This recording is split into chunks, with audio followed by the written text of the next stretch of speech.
What is up, guys? Welcome back to another video. Today we are going to be predicting UFC Fight Night, Umar Nurmagomedov versus yadong.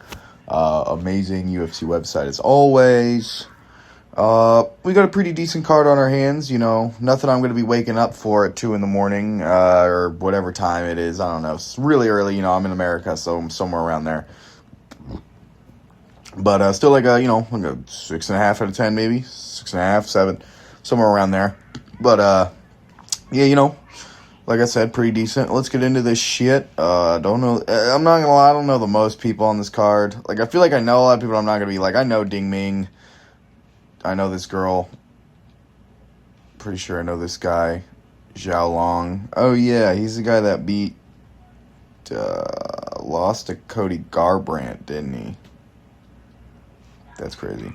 But anyway, first fight we're going to be getting into, Sean Woodson versus Jack Jenkins. Sean Woodson, obviously a very long, lanky, terrifying entity. I mean, holy shit, look at those fucking arms, bro. Bro has a 10-inch reach advantage. Holy shit. Is damn near 5 inches taller. Not damn near, is 5 inches taller. His fucking leg reach of, what is that? Fucking 6 inches more. It's going to be pretty rough. Especially for, Jack Jenkins does have good boxing. Has some wins over Gervais. Who's he beat? Let's see. This Gervais guy, Burns, doesn't have the best record, honestly. Yeah. Ooh, beat Jamal Emmers, though, which is a good win. He just got a win this weekend. That's a pretty good win right there. Sean Woodson, obviously coming off the loss to, who's he? Oh, to Dan Ige. Yeah. It's never good. Losing to getting finished by Dan Ige. He also just hasn't, he's beaten Charles Jordan. Both of them have, beaten one really good guy, or one pretty decent guy, and then have lost to bums, kind of. I think Jack Jenkins is going to get this done. If you're getting knocked out by Dan Ige, and I think Jack Jenkins probably has better striking than him. He's pretty crisp boxing, not anything, super amazing, but it's pretty good. I don't think he'd be able to get in the pocket. I'm going to take a round 2 TKO for Jack Jenkins over, the Slenderman entity. Next, we got Ray Soroya taking on Kevin Borges. Kevin Borges coming off taking away Andrew Lima's O. Ray Soroya coming off a win off, who'd he beat? I remember watching the fight because it was on the fucking, I think the last card Sadong was on. Garula. Okay, yeah, that guy. I think both these guys lost to Joshua Van before. I think Roy Soroya came in to the UFC against Joshua Van, got his ass beat. Other than that is one. Kevin Borges is kind of in the UFC. He's not the worst by any means. Obviously, he's not the worst fighter in the UFC, but he's just kind of one of those unranked guys that's kind of just, I feel always destined to be unranked. I have no real confidence in Kevin Borges. The win against Andrew Lima was decent, but I also think Andrew Lima wasn't exactly the greatest prospect ever. He was undefeated, but, I don't know. There was just nothing about him that, screamed amazing.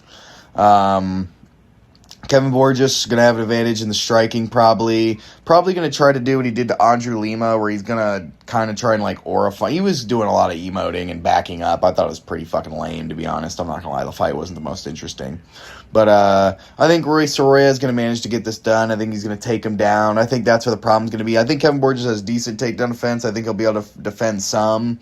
But once he gets the takedown, I think it's going to be pretty much over for Kevin Borges. So I'm going to take round 2 sub via rear naked choke for Ray Soroya. I just think he has a big grappling advantage. I think he's pretty good. I like Ray Soroya. I don't think he's amazing by any means, but I think he's pretty decent. I think he'll pretty much be maybe the same thing as Kevin Borges, just slightly better. Maybe a fringe top 15 guy, not even. But like I said, pretty much the same as Kevin Borges. An okay unranked guy that'll sit in the UFC for a while but never be really anything huge. Next, we've got Andrew Lima versus Nazarim Batabar. Batabar, big prospect coming out of Mongolia. Andrew Lima getting fraud checked by Kevin Borges. I mean, not a lot to say. I've never been, like, that big on Andrew Lima. Like I said, even though he's undefeated, he's never really been anything, like... He's just not amazing in, like, anything he does. And, like, he's beaten nobody, like, substantial, I'd say. Like, what, Mitch Raposo? Don't even really know. Dos Santos? There are a lot of people, Dos Santos. I don't know which one that is. But, he just... I don't know. Andrew Lima just doesn't do it for me. And I know I haven't seen a lot from this, because like I said, I'm pretty sure he's making his debut. But from what I've seen, he's a good prospect. Has submission. Obviously, he's got 100% finish rate by the looks of it. 5 knockouts, 5 wins by submission. So he's got 100% finish rate.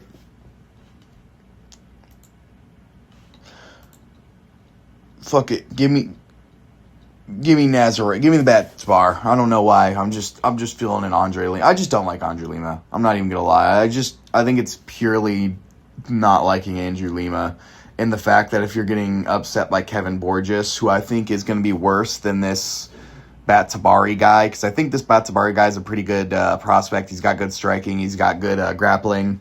And if you're going to lose to Kevin Borges, I know MMA math is not something you should be going off of, but I'm going to take, Batabari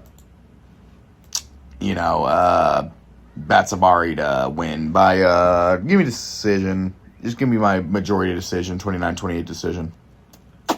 Get to the main card, where we have random motherfuckers that I met. No! I had no idea Junior Tafa pulled out, boys. I was ready to predict that fight. 7-6 Junior Tafa was ready to come in and get a dub, boys. I swear. So fuck that fight now. We got the rematch of Alex Perez versus Sumadarji. I think this happened was this on 328? I think this is on 328. I don't remember. This was on a numbered card, I'm pretty sure, and it obviously ended in a no contest after Sumadarji kicked Perez in the balls. But before that happened, Sumadarji was kind of just beating the shit out of Perez. Perez couldn't get his takedowns, was throwing, his wild-ass hook that he, always throws, the Alex Perez hook, and couldn't really land that. Sumadarji was landing good leg kicks until he fucking decided he wanted to kick him square in the balls. Defended the takedowns pretty well. And, what can you say? You got like a round and a half of this fight of Sumadarji pretty much winning it. And then Alex Perez got a way out with, getting kicked in the balls. Obviously, I'm not saying, he couldn't, that he should have continued. I don't know how bad that felt. It probably hurt a lot. I think he was throwing up, or at least was gagging. I feel like he was forcing himself to throw up a little bit, but, he was gagging for sure. Sumadarji gonna have a big reach advantage, about, 7 inches? That's pretty damn, or 6.5, something like that. So, pretty big reach advantage, and I'm gonna take Sumadarji by majority decision, 29-28. Next, we got Kaya Sakura facing Alo Arcar. Not even gonna try. No, we're not even gonna try that. Yeah, I think Kaya Sakura has finally found... I know he's literally only gotten, 1 win in the UFC, but I think he's found himself. I think he's finally going to show us what he was meant to be when he came in. Obviously, they kind of gave him... he came in too hot. I don't know why this motherfucker... I don't know if that's the only time it's ever happened where they brought in somebody from another organization and immediately got a title shot. But, never do that again. That was too much. Obviously, Pantoja beat his ass, and then losing to Tim Elliott either isn't amazing. But, Tim Elliott's a ranked fighter. Knocking out Cam Sutherland like you did. Cam Sutherland's not the greatest. Yeah, actually, he's kind of ass. But it was a fucking crazy knockout. I think Kaya Sakura, obviously an amazing striker. I think I've seen this guy. Who's like, God damn it, who's his last fight? I know I've seen this guy. Losing to Cody Haddon, which isn't... I mean, you're getting TKO'd by Cody Haddon. I feel like you're losing to Roma, fucking... Come on now. Raw Rosas Jr., Zahabi. I mean, this guy's clearly been around a while, but I feel like... Who the fuck is... And he's lost to Cody Durden. I feel like that's all I need to know. Cody Durden and Kobe. You lost to two guard. There's a lot of bad Codys in the UFC. I don't know what it is. I feel like they have so many Codys that are like... Think of how many Codys they have, and not a single one of them are ranked, I don't think. Yeah, no. But give me Kaya Sakura by round 1, TKO, fucking style on him. He's going to fucking hit another clip farm. We're going to be like, oh my days, I can't believe he's done this. Maybe you'll get a ranked opponent afterwards. Because, knowing him, the UFC is going to try to push him again. I could see it after 2 big knockouts. If he gets another one, they're going to try to push him again and give him like a Steve Erceg or something. So, give me Kaya Sakura, round 1, TKO. Next, Yan Xiaonan versus Denise Gomez. Xiao Yan, really good striker. Obviously, win over current champion Mackenzie Dern, which, I feel like is pretty much as good as you can get. Pretty much only loses to the really good girls in this division, which Denise Gomez is not. Denise Gomez getting her ass beat by Angela Hill, made Angela Hill look like fucking goddamn Prime Poirier out there or something. Was just piecing her the fuck up. So based on that, and based on the fact that I know Yao Zhan Yao can strike, I'm pretty sure. I don't think I'm crazy. She beat Dern by striking. Yeah, it wasn't by fucking grappling. I'm gonna take Zhao Yan to beat this majority decision. Denise Gomez is good at biting down on her mouthpiece and kind of fighting it out. So I don't think she's gonna get finished. But Yan's been on she kind of fights just like once a year, I'm pretty much. She's a very weird fighter. She just doesn't fight. I don't know what it is. I feel like that's a decent age. Maybe not. Like a few Asian fighters that just, I say that, there's fighters of every race that just decide to not fight a lot. But, give me Yan by majority, 30-27 decision. I think she's going to piece the fuck out of Denise Gomez. Unless Denise Gomez just bites down on the mouthpiece and just fucking wings one onto Yan, I don't think it's going to go down well for her. Finally, we get into our main event. Song Yadong. Obviously, very good striker. Very solid takedown defense. So far is really good, but just can't get a win. I don't think he's officially beaten a top 5, or I don't think he's beaten somebody in the top 5 yet. I think he just always loses to that top 5. He's forever stuck at 6. Umar Nurmagomedov. Oh, my bad. That's just what happens when I watch an Umar fight, because he just lays on top of you in fucking full guard and whatever the fuck, and doesn't do shit. I hate Umar so much. Very good grappling, obviously. Decent striking. I think Yadong definitely has better striking, but not by like a whole lot. Umar definitely has decent striking. Has good kicks.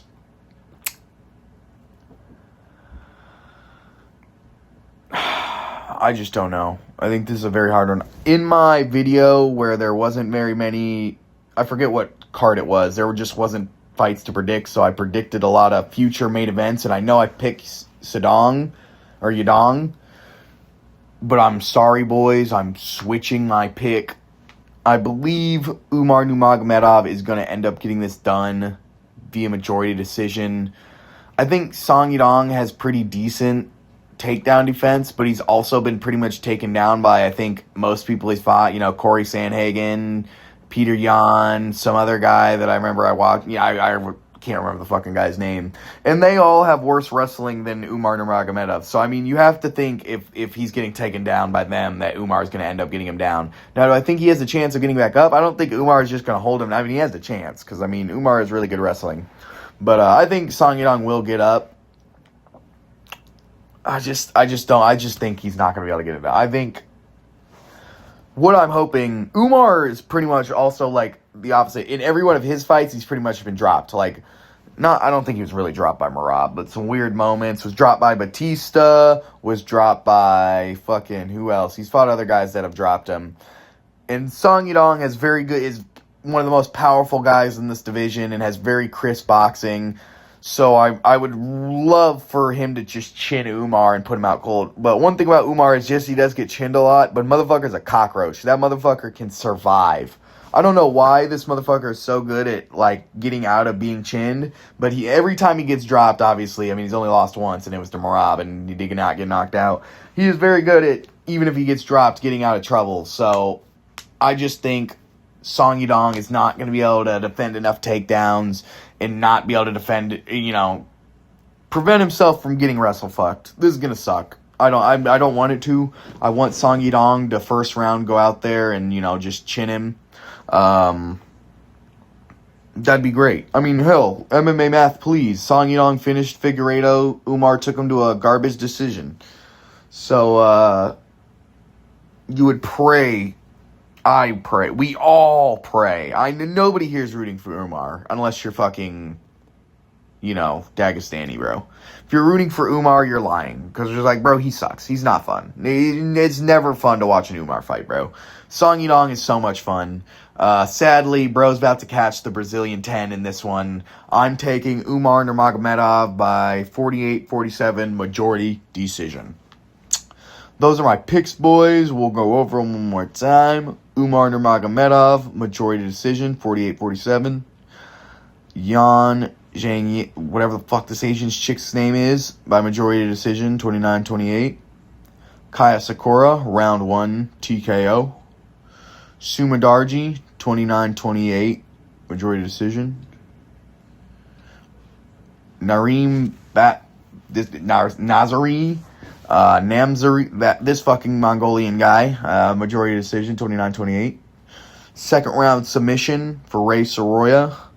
And second round TKO for Jack Jenkins. Those are my pick, boys. Let me know what you think of the card. Like I said, I still think it's a pretty good one, even though I don't know the most people on it. It's kind of what happens sometimes. I'm not going to lie. I don't know what it is on these. I kind of get it, but I don't get it, bro, where they just bring in, for the non-American cards, they'll find just the most random ass, like, this guy that was supposed to fight Junior Tafa is literally 3-1. And that loss isn't from his debut. So, like, I don't know where they find these guys sometimes. But either way, I still think it's going to be a banger card. Sadly, we're going to have to watch this fucking terrorist stink it up in the main event. I already have a feeling. And knowing it's a women's, hopefully this should be pretty good because it's a striking match. But, knowing women's fight, it always has a chance to be boring. We will pray for Song Yadong to ding-dong Umar Nurmagomedov in the first, or any round, to be honest. But like I said, I will be taking Umar Nurmagomedov by 48-47, majority decision. Hope you enjoyed the video, guys. Let me know what you want to see next, and have a good one, boys.